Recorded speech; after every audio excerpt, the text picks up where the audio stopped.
Un saludo a todos, espero que se encuentren bien. Vamos a tratar de retomar las cosas por este medio. Yo sé que no es lo mismo que un salón de clases, sin embargo, vamos a tratar de ver cómo nos funciona. Voy a continuar con el tema que nos habíamos quedado, que era la segunda tópica de Freud, es decir, la segunda manera en que él plantea eh, cómo pensar el psiquismo, ¿verdad? Eh, Así que vamos a hacer lo mejor posible, ¿verdad? Nos hemos quedado en que Freud había dicho, ¿verdad?, que tuvo un cambio de énfasis y ese cambio de énfasis fue desde lo reprimido, es decir, aquello que había quedado apartado, puesto fuera de la conciencia, hacia lo represor, es decir, quién o qué es lo que saca eso para afuera. ¿Sí? Y al hacer ese cambio de énfasis, eso lo obligó a transformar muchas cosas. Si se recuerdan, era el preconsciente el que llevaba a cabo la represión, la censura. Sin embargo, para Freud eso ya no va a tener sentido, porque como les dije en la clase, si algo censura o reprime, tiene que ser inconsciente. Porque si eso algo es lo que está escondiéndolo, si esa instancia o esa agencia que esconde, que saca afuera, sabe lo que está haciendo, pues ya no tiene sentido. Se recuerdan el ejemplo que les di en las clases, ¿no? Si yo escondo las galletas o las papitas para no comérmelas, pero sé dónde están, pues simplemente cuando me dé hambre voy y las busco, ¿no? No tiene sentido. Tiene que haber algo que no sepa, es decir, inconsciente, eh, que reprima. Eso hace que Freud cambie su...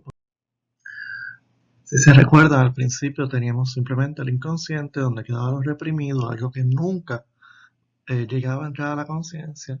El preconsciente, que era todo aquello que estaba disponible, ¿verdad? Que estaba ready para pasar a la conciencia. Y la conciencia, que es aquello que yo sé que sé, aquello que yo tengo presente, evidente, ahora mismo para mí.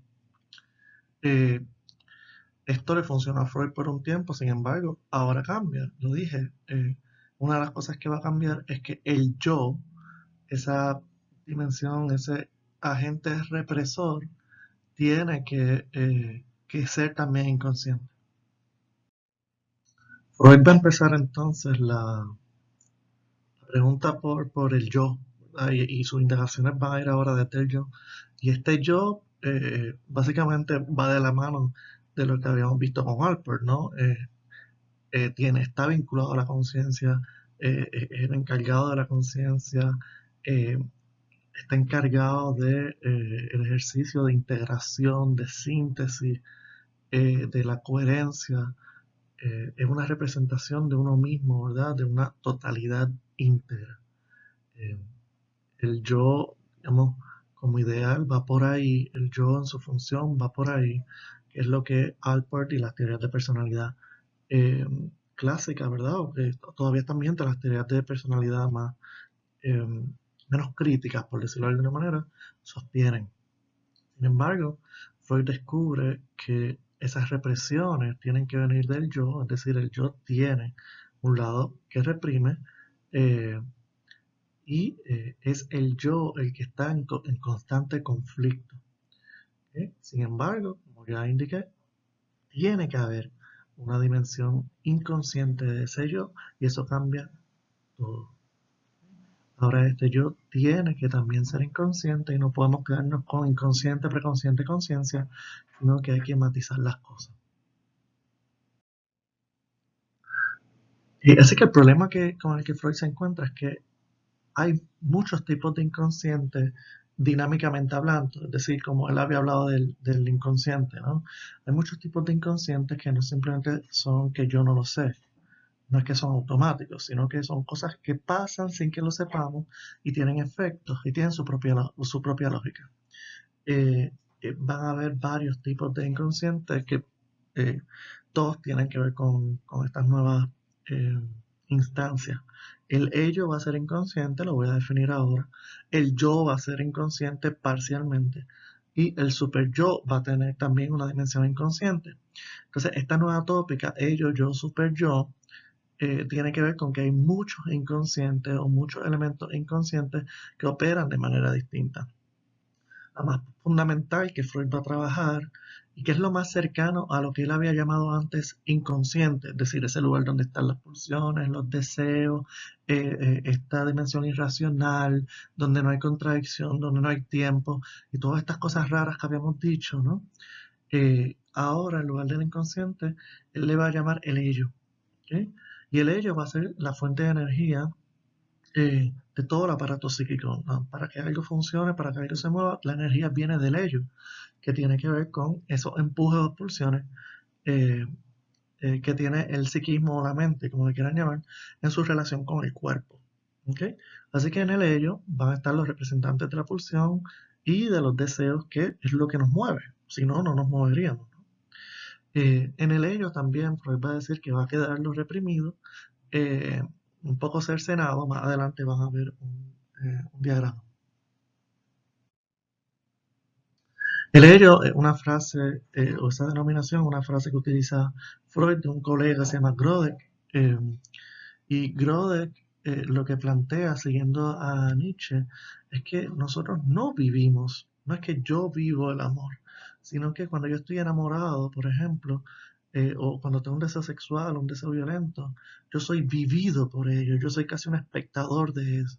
Es decir, eso tiene una vida propia que habita en nosotros mismos. Freud le llama a ello precisamente a todos esos empujes, todos esos deseos que habitan dentro de nosotros, pero nos desbordan.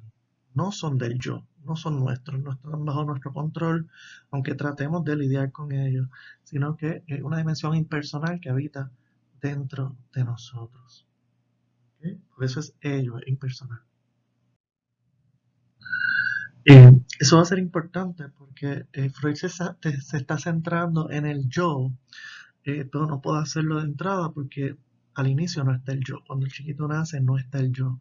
Lo que hay es ese tumulto de pulsiones y de deseos. No hay una idea de sí mismo, no hay una organización de una totalidad de sí mismo, no hay un control ni nada de eso que llamamos yo o autopercepción o sí mismo o self, sino que el yo surge del ello eventualmente alrededor del año, 2 años, año y medio realmente. Y es una parte transformada del ello, va a decir Freud. ¿Okay? Así que el yo siempre va a estar vinculado con el ello, es decir, siempre va a tener que ver qué hace con esa energía y con esos deseos, impulsos que vienen y bregar con eso, ¿verdad? Porque no podemos hacer todo lo que queremos todo el tiempo, sino que hay que ver cómo a eso se le dan los rodeos necesarios.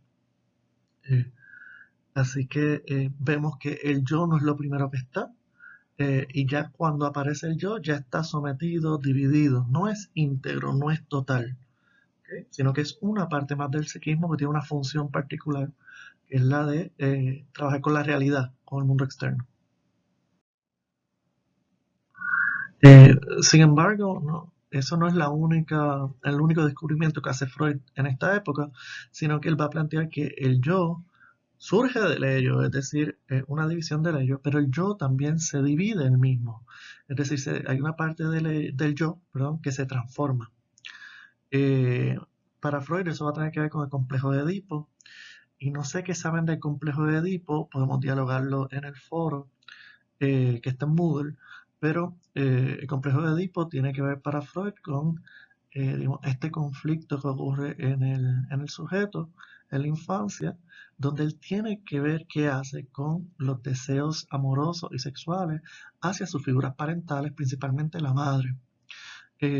¿Por qué? Pues porque es inevitable que como sujetos eróticos, ¿verdad? Con una sexualidad y con unos deseos que son parte de nuestra condición, eh, digamos, nuestros deseos más fuertes, más importantes, sea hacia ese objeto. ¿Y por qué? Usted me dirá, bueno, pero qué cosa rara.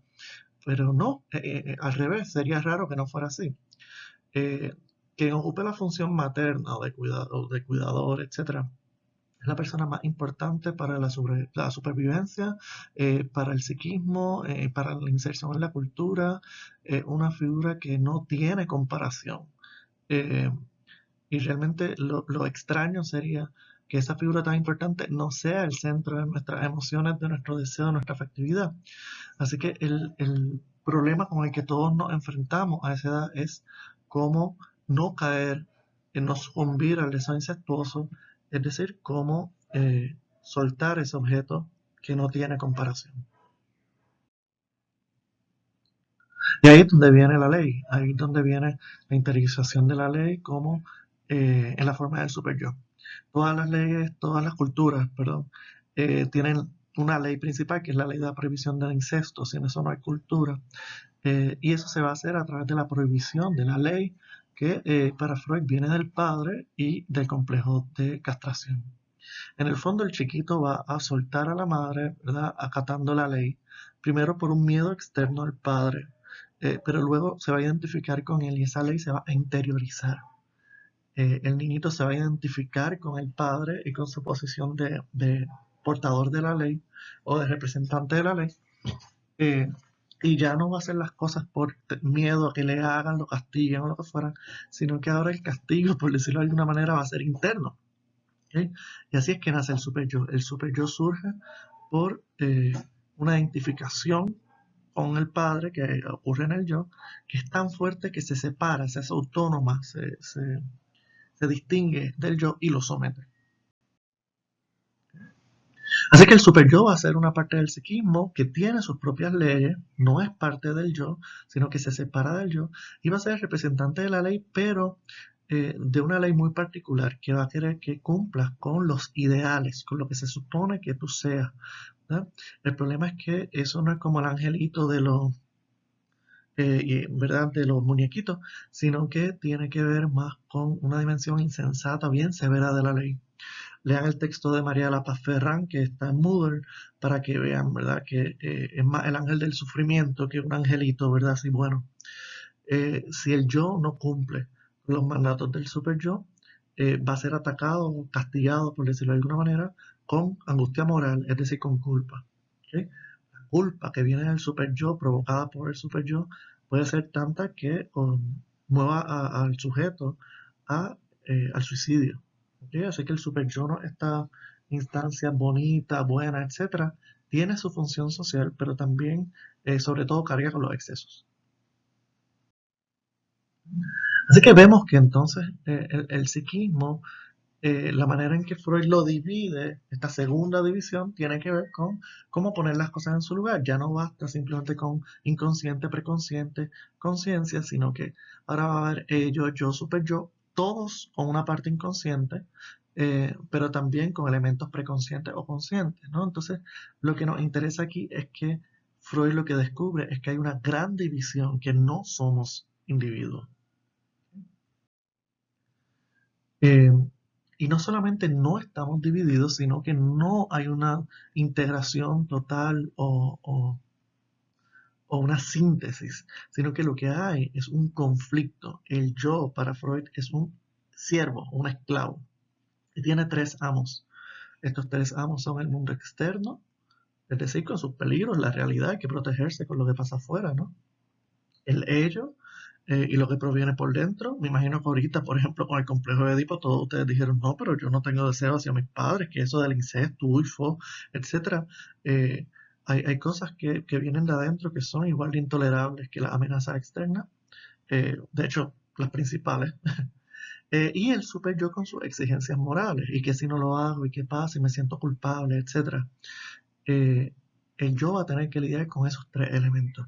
Si miran lo que el diagrama a su izquierda, van a ver un diagrama que hace Freud, y ahí se ve claramente eh, cómo hace falta estas subdivisiones para entender más o menos el psiquismo, lo que está pasando, y dar cuenta de todos los fenómenos en la clínica y en el diario vivir, ¿no? ¿Por qué nos sentimos culpables, etcétera? ¿No? Les puse aquí una cita del final de la lectura que tienen asignada, eh, y verdad que dice lo que ya les acaba de decir, y es que el yo sirve a tres amos, ¿no? Y que obviamente está en un problema. Cada vez que el yo no tolera o no aguanta, lo que surge, ¿verdad? No puede lidiar con eso, porque no tiene por qué aguantar, ¿no? Eh, surge la angustia.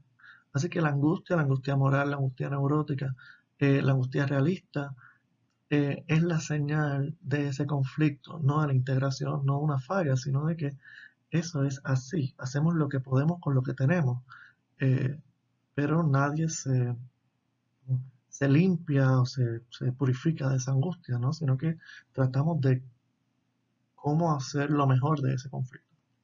Bueno, espero que con esto quede un poco más claro eh, este tema. Obviamente tienen que leer las lecturas, eh, así que lo, los invito a que entren al foro si tienen dudas y charlemos por allá. Yo confío que esto funcione, si no, pues vemos qué hacemos. Espero que estén bien. Hasta la próxima.